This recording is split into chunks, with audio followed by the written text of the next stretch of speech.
Hi, we are with Marcos at the first OpenStack Day Canada. Hi, Marcos. Hi, Jonathan. Marcos, could you explain us what is your involvement today in OpenStack? Well, twofold. First, I help with the Montreal OpenStack community. I help promote the event. And I also work for Red Hat. It's a software company. We do OpenStack, and I do the technical marketing for OpenStack at Red Hat. Yeah, what's your main topic today in Red Hat with OpenStack? Well, first of all, we help we try to communicate to people what's the point of OpenStack, and we call it digital transformation. We believe that with OpenStack, companies can become a much faster company by decoupling the infrastructure from their business processes. So people that use infrastructure are no longer tied to those human touch points, so they can self-serve, consume by their own, independently infrastructure as a service. Yeah, that's meaning you're talking about OpenStack in the way more cloud application, cloud approach than a pure technical fit. Well, the fun thing is that nowadays the technology has evolved so much. It's a mature production-ready technology. As it's not only for cloud-ready applications. We are starting to see traditional applications, middleware, three-tier applications being deployed on OpenStack because it's much more reliable.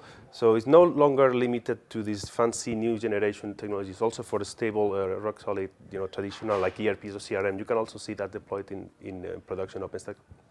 You work, I think, for the global or Red Hat Global, but do you think some initiative, do you see the market in Canada and some initiative in Canada? Yeah, indeed, it's growing in Canada. It's also due to the fact that Canada is a bit of more of a technology adopter. It's not an early adopter, but we're getting there. We're getting more advanced in technology stuff. There are many startups that look at OpenStack as a way to start with a standard API language. Also because there are many public cloud providers nowadays that do OpenStack.